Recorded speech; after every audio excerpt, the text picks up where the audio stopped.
the agenda. Close the agenda. Second. Okay, we have a motion and a second, close the agenda, all in favor say aye.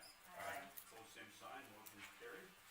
Consent agenda, we get city council minutes, regular city council meeting minutes of February 9th, 2026, Water Lake Commission meeting minutes of March 2nd, and also February 17th, both 2026, Park and Recreational Advisory Board meeting minutes of February 4th, 2026, LEC Joint Operations Committee meeting minutes of February 11th, 2026. We also have seasonal renewal for on-sale liquor license application of the County Fair Association for Lincoln Speedway, application for exemption from lawful gambling permit, King Turkey Day Incorporated, application to block streets, Worthington International Festival, Cultural Harvest Organization, and Hills Tail.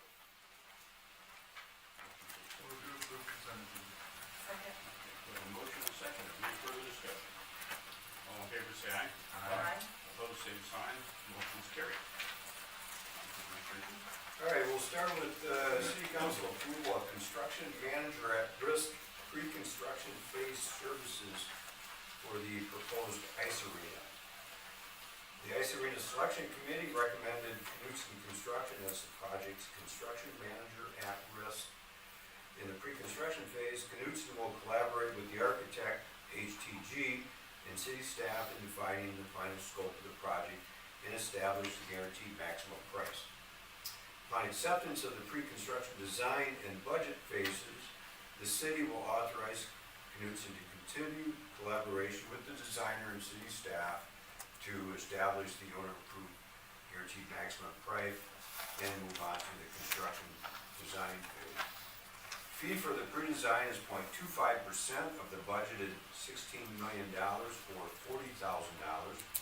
Council will consider and approve continued work on the project once the guaranteed maximum price is delivered following pre-design.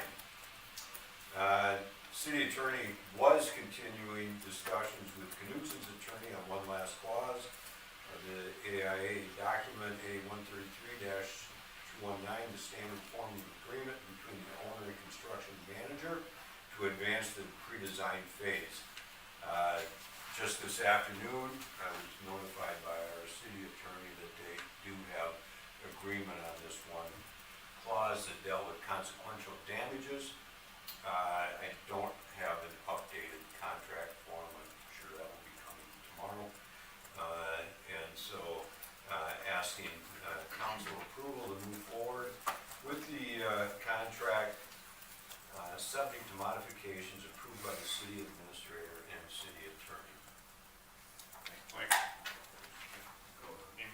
I just wondered what the timeline, estimated timeline still is on the project. I would say construction would be the latter part of the summer start. With the new ring. Yeah, yes. Completion. I would guess it's gonna take 3 to 4 months to put full design documents together, once everything gets to that stage. I know right here they had a timeline of end of July and they were thinking open house by November or something, so whether or not they're on task with that, I don't believe so, but no. So this phase is 40,000, and then the next item is another 130,000. Where are the funds gonna come from? They're gonna come from our portion of the commitment that the city made. Once we get to that point in the project and we start moving forward, as each construction draw is received, we will distribute that to the main funders, the school district, public utilities, and the city. We'll work on an agreement with the Hockey Association that their $1 million commitment will probably come in 2 payments, with half of it on start of construction and the other half maybe 6 months after that to give them. So at that point that we have an agreement, we have a set amount, will all of the funding sources agree to it then in signature before we move forward? Yes, yeah, we'll have everybody review. We have representatives on our pre-construction committee that includes the school district. That's Todd and I and school superintendent are the ones that will review the design. The design is already slightly modified on the building. We shortened the new building up a little bit because the main driver is gonna be the final budget, 16 million. So this amount for these two items, is there any other pre-design, This, charges in between them? we've done soil borings, which, have we done anything else, Todd? We're doing some core testing in the arena itself to see what the base of the existing arena looks like, so we don't have any surprises on that, but other than that, that's only a couple of things. This really hinges on what we can get for 16 million, and this is the design phase, so we can get to that point, so we know that we get all the elements that we want, so we're just doing some pre-construction stuff. And I believe our city attorney was going to come up with funding agreements with the other entities. Right. So it's not just a motion that the school board made, it's not just an agreement that the hockey association made, or, you know, there'll be actual resolutions, I think, or funding agreements that they'll have to issue that they're, so we know for sure that our 16 million, before we get too far down the rabbit hole, is. There'll be actual contracts between us and the school district, the hockey association, and the fair board. We'll have actual contracts drawn up, which probably would have been done if we hadn't spent a significant amount of time on this construction manager at risk contract. But that should really benefit us through the whole process, right? Yes, the discussion we had with the school representatives was their funding is about 40% of the project. So as we incur costs, we will then, in essence, invoice the school district for 40% of that current invoice that we've received, and then they'll pay the city directly on an ongoing basis based on as the costs are incurred. So are we like the owner? Yes, Okay. that is another agreement that will be in place, that the hockey association will be required to sign ownership over to the city. We'll have a new 99-year lease with the fair association, which, until we kind of define exactly what the footprint of the building is based on the pre-design, that's when we can initiate the lease with the fair board. But our city attorney is working on all these various agreements that everything will be an attorney-approved contract on everything. No, he won't even accept motions and resolutions by Something else. I just was curious, on that little QR code in the packet, has anybody else looked at that? Put your phone on there and done the QR code, it's really cool how it takes you through the space. video. Yeah, I was just curious how Fly close through. to that we thought it was gonna be. Depends what we can get for $16 million. I thought it was great. It'll be an ice arena. So everything where you saw where the ice was and the markings on the ice, that's pretty close. All right, Chris, Yeah, can you just summarize the method again for us of what a construction manager at risk? So this is, rather than, the normal method of delivery, or what we've traditionally done, is we design the project, we put it out for bid, and then we accept the bids, and we hope the bids come in within our budget, and then it's the low bid contractor. This method, we have the option we received 9 proposals. The selection committee scored and ranked them. We interviewed the top 2 scores. This gives us the opportunity to select who we're gonna work with as the contractor, and also, we will have a guaranteed price before we initiate. If we had done the traditional form of what's called design bid build, we probably would have incurred at least $500,000 just to get the bids out. And then you hope they come into within our budget. this is a method which has only been available to cities since 2023, where our risk is mitigated, even though the action we're taking tonight is a, $170,000 outlay and commitment of our funds. It's substantially less than what we would have if we'd gone our traditional method of project. Yeah. Steve, can you update everybody then on those contracts, the transfer of the existing building to the city and the long-term rent agreements you're gonna have in place? Those will all come before council for your approval and authorization to sign. So you will have every one of those agreements in front of you as the council. Okay, anybody else have anything? The other advantage to this is we're not locked into the low bid, you know. On the selection committee, which I know you spent substantial time reviewing the proposals, the Knudsen has significant experience building actual ice arenas or renovating, so I think that weighed a lot in their favor on the actual selection. I'd make a motion to approve the pre-construction phase services with Knudsen at $40,000. Second. Okay, we have a motion and a second. Any further discussion? Is that contingent on the city Yes. administrator and city Yes. attorney? Okay. Thank you. All in favor, say aye. Aye. Opposed, same sign. Motion is carried. All right, the second item is related to this city council approval of the architectural and engineering schematic phase of the proposed ice arena. Exhibit 3 is HTG Architects' proposal for architecture and engineering services for the ice arena. Proposal includes schematic design, design development, construction documents, and construction administrative services. Council is requested to approve only the schematic design phase at this time. While the project description within the proposal is our vision of the ice arena, the actual project will be governed by the guaranteed maximum price developed in conjunction with Knudsen Construction, the city's CMAR. Collaboration between the architect, CMAR, and city staff may result in design modifications. And when I describe design modifications, we're talking about non-essential elements within the building.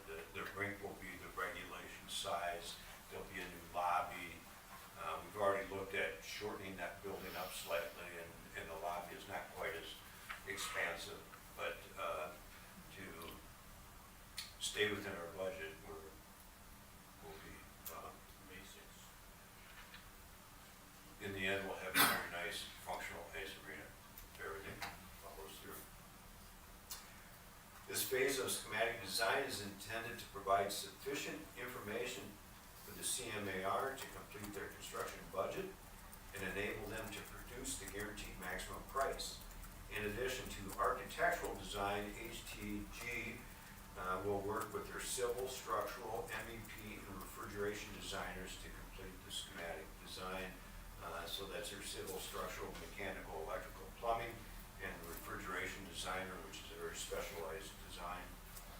Their fee for the schematic design phase is $131,200. Upon acceptance of the initial design phase and budget, the city will enter into an AIA owner-architect agreement with HTG. So once we reach that point, there'll be another agreement specifically with HTG that would carry us through the remainder of the project. Amy? Is HTG familiar in working with a construction manager at risk? Yes. Do they have any issues with that? No, Okay. and we've actually been working with HTG for 2 years now, Yeah, at least. so So they know all. they did all the preliminary work that we'd started a couple of years ago. Motion to approve. Second. We have a motion and a second. Any further discussion? All in favor, say aye. Aye. Opposed, same sign. Motion is carried. On to public safety.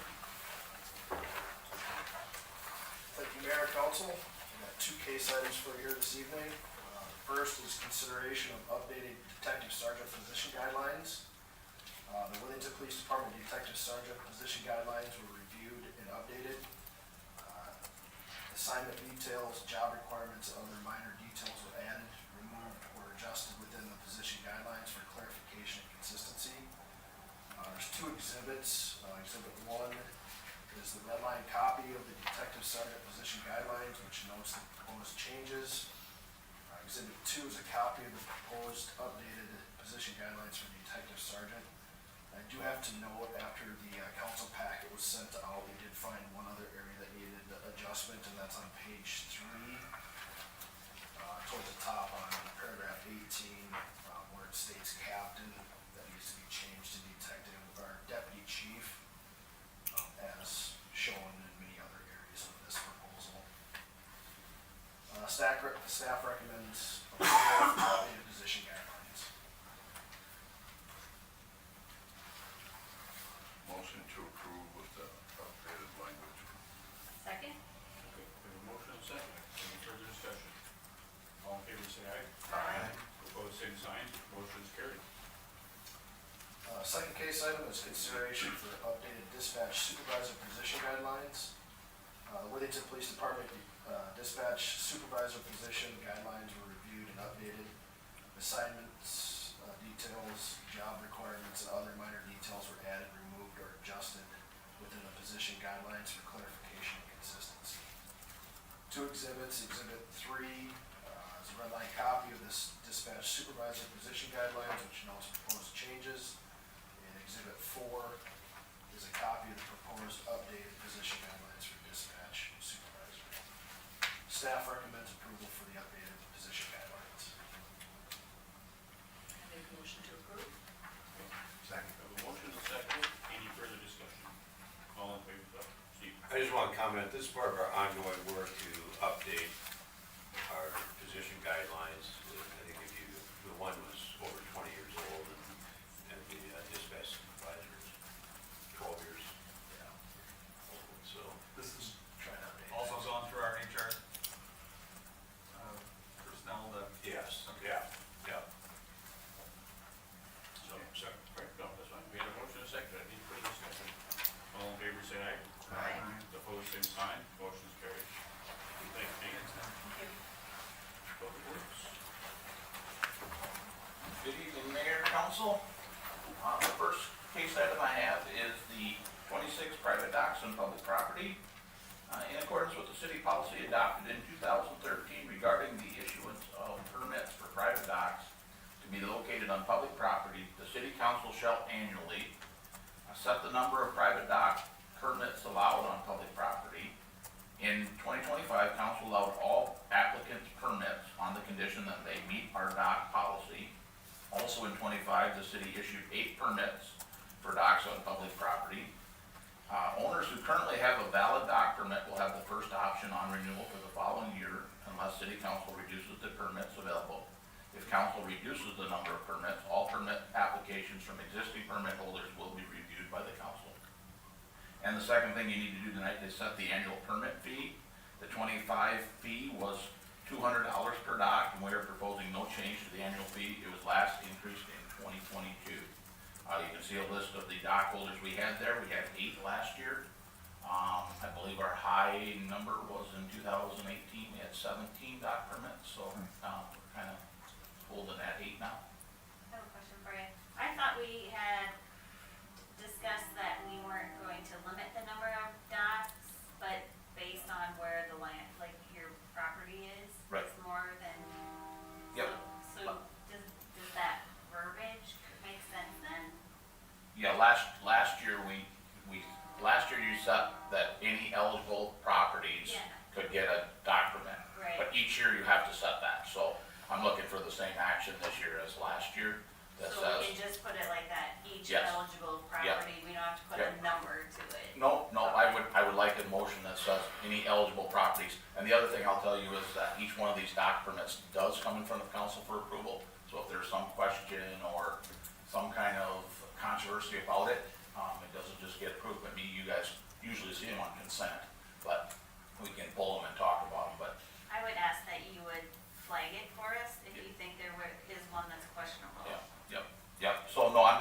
a motion that says that all properties are eligible contingent on council's approval, and then you need to set the fee tonight. I'm okay with $200. I think that covers with the limited number of docks we have now. It covers our fees for the year to inspect each dock, so. Steve? Would it help us if we turn this on a motion that the city policy adopted in 2026 is that all eligible locations can be approved for dock permit? Yeah, Even though we'll continue to come back to council on a yeah. annual basis, because it, may look at the annual fee also. And for, you wanna explain what the work we have to do on these private docks, as far as inspections? Yeah, we go out on a weekly basis and walk them, because, they are on city property. It's not park property, but on road right-of-way property, basically. Yeah, city property, that's, road right-of-way. But, anyway, we walk them on a daily, not a daily, on a weekly basis, and make sure that there's no, safety issues, and make sure that all the signage is there and everything, and then, they also have to have a liability policy with their dock that claims the city as, co-insured, so there's some risk to it or whatever, that if somebody gets hurt, that they've got a policy that covers it. But we do weekly inspections to make sure that everything is safe. Does that fall under Worthington's blanket insurance policy then, or is it on the homeowner? They have their own policy with us named co-insured for each dock, so, each dock. Do they have to sign up for a dock permit by a certain period of time? No, but they do have timelines in our policy of when they have to have them in, or when they can't put them in before a certain date, and they have to have them out by a certain date. Okay. Yes. And I think they're all signed that they're not private property. Right, You have to yeah, allow it says them open to the public. open to the public on these docks. I'd make a motion to allow all applicant permits on the condition that they meet our dock policy, and the rate to be set at $200 per year. We have a second, okay.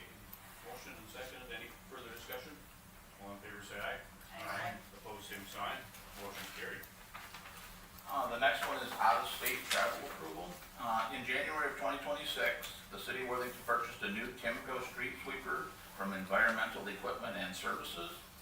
Included in this purchase of this new sweeper was a maintenance and operation training opportunity at the Timco factory in Waco, Texas.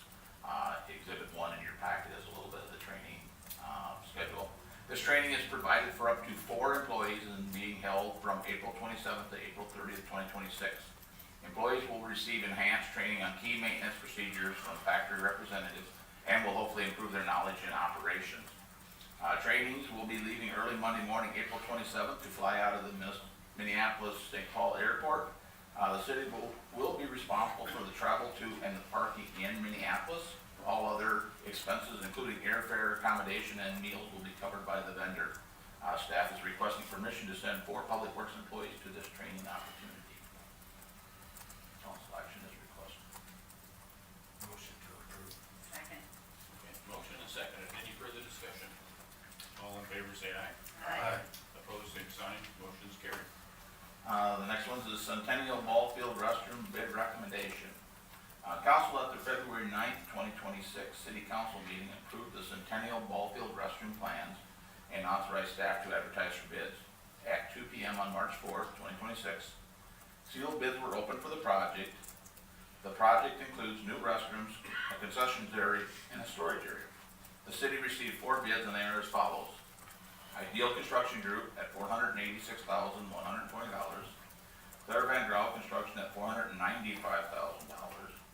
Ankeny Builders at $565,000, and Joseph Construction at $653,150. After reviewing the bids, it's staff's recommendation that council award the contract to Ideal Construction in the amount of $486,120. You did receive an email with the cost estimate from our architect and a letter of recommendation for the bids. Council action is requested to accept Ideal Construction bid in the amount of $486,120. Steve? Could you, state publicly what the architect's estimate? It was about 12% under. 12% under estimate. their estimate. Thank you.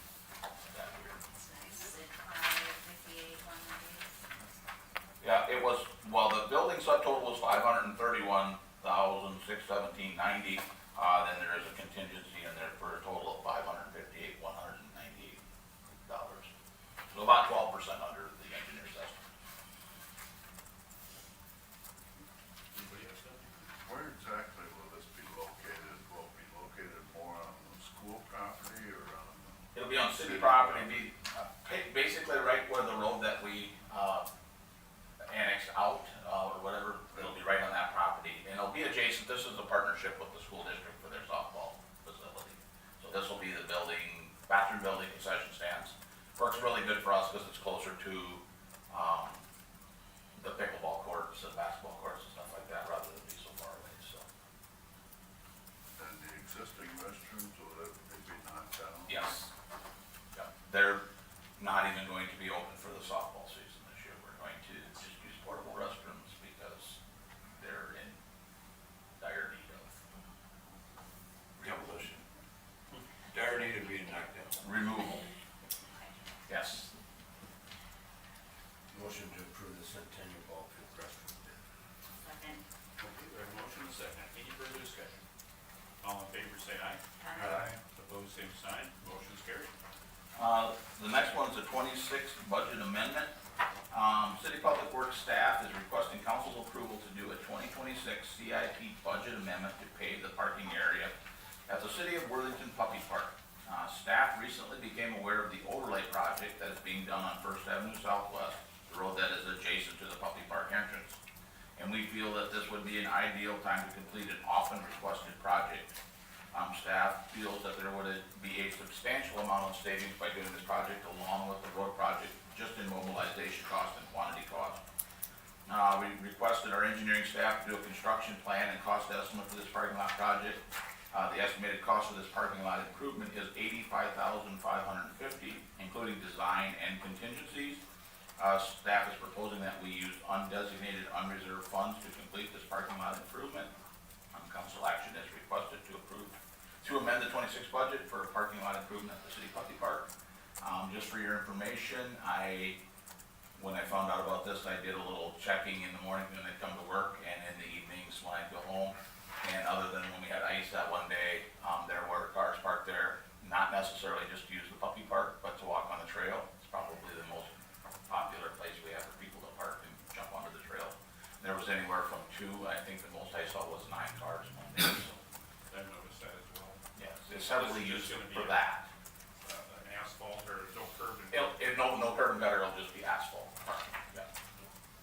Amy, What kind of cost savings do you think we'll experience?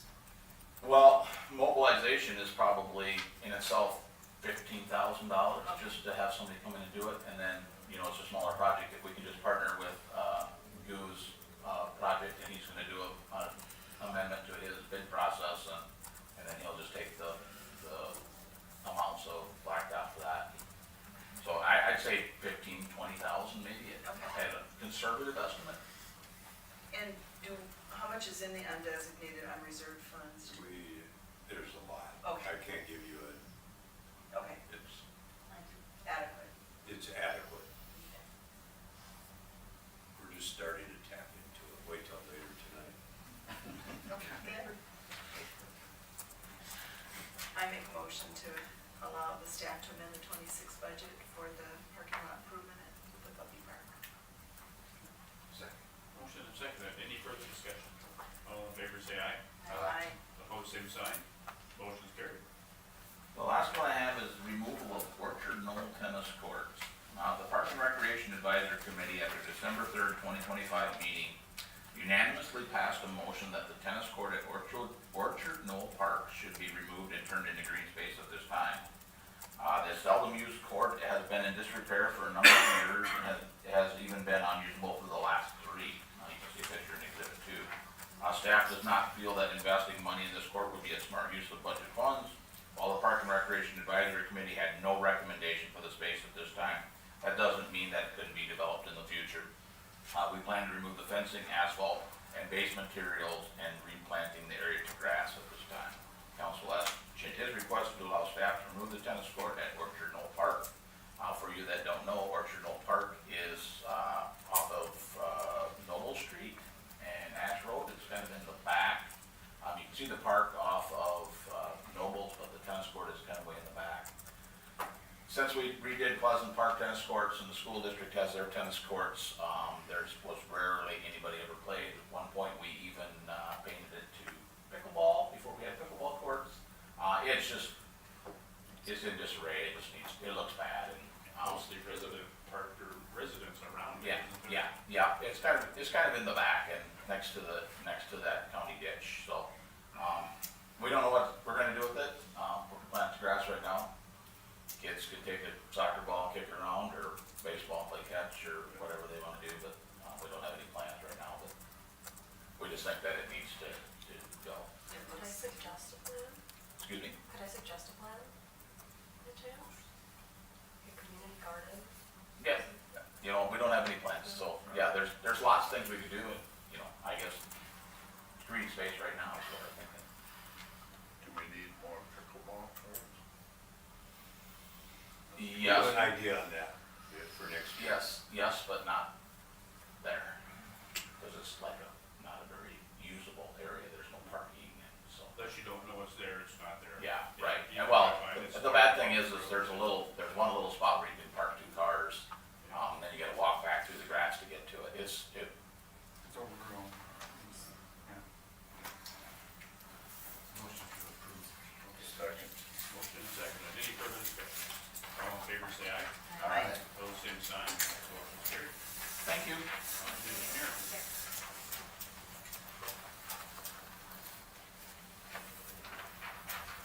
Everybody.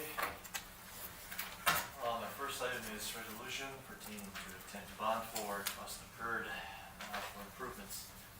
To comply with federal tax regulation and Minnesota Statute Section 429, the city must adopt a resolution stating its intent to reimburse itself with bond proceeds for project costs incurred before bonds are issued. It is common for the city to cover early projects expenses using internal funds and issue bonds later when project costs justify it. Staff recommends that the city council approve the reimbursement resolution shown in Exhibit 1-1 and 1-2 and 1-3 for the 6th Avenue Street reconstruction, 3rd Avenue reconstruction, and Tower Street reconstruction projects, respectively. The amount listed in each resolution are approximately 10% higher than the current project estimates to allow for cost adjustments.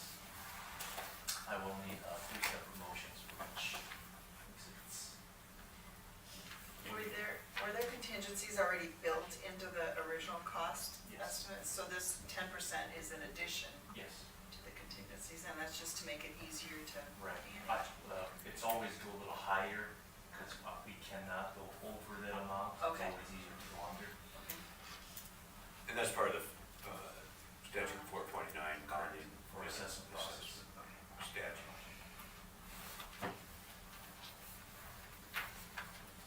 Questions? Need a motion on 1-1. I'll make a motion to approve resolution number 2026-03. That was your name? For $850,500. That's for, Exhibit 1-1. Okay. Yeah. Exhibit 1-1. Second. Okay, we have a motion and a second. Any further discussion? All in favor, say aye. Aye. Opposed, same sign. Motion carried. Also need a motion for 1-2. Motion to approve for exhibit 1-2. Second? Motion and second. Any further discussion? All in favor, say aye. Aye. Opposed, same sign. Motion's carried. Make a motion for 1-3. So, Okay, we have a motion and a second. Any further discussion? All in favor, say aye. Opposed, same sign. Motion's carried. My second item is for 6th Avenue Street reconstruction project. City staff has prepared plans and specifications for the 6th Avenue Street reconstruction project, which are available upon request. The water main and sewer main were completed last year, and street reconstruction project was scheduled to be done in 2026. Staff requests that the council adopt the resolution included in Exhibit 2-1 approving plans and specifications and authorizing the advertisement for bids. Bids would be received until 2 PM on April 8, 2026, with the result brought before the city council for award consideration during the regular meeting on April 13, 2026. Motion to approve. Second. We have a motion and a second. Any further discussion? All in favor say aye. Aye. Opposed, same sign. Motion's carried. Thank you. Thanks. Okay, on to committee reports. I have nothing. No recording. No report. Okay, No report. No report.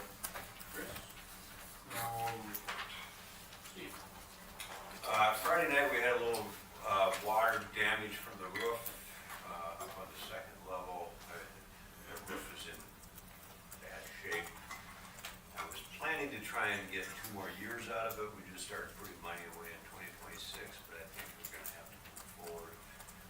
I had a proposal from a year ago for just under 150,000 to re-roof it, but I've started today putting together a request for quotes, so I'm gonna get that out and see where they come in. We had water damage Friday night, cleaned up on Saturday, but it wasn't significant. No computer damage? No, it was actually in a work, our common workspace where there's no electronics, but it's a matter of time before that. We had, whatever day we had that high wind in the last couple of weeks, it is completely loose and it was flapping away, so we'll get the roof work done sometime this spring or summer, hopefully. Okay. That will come from undesignated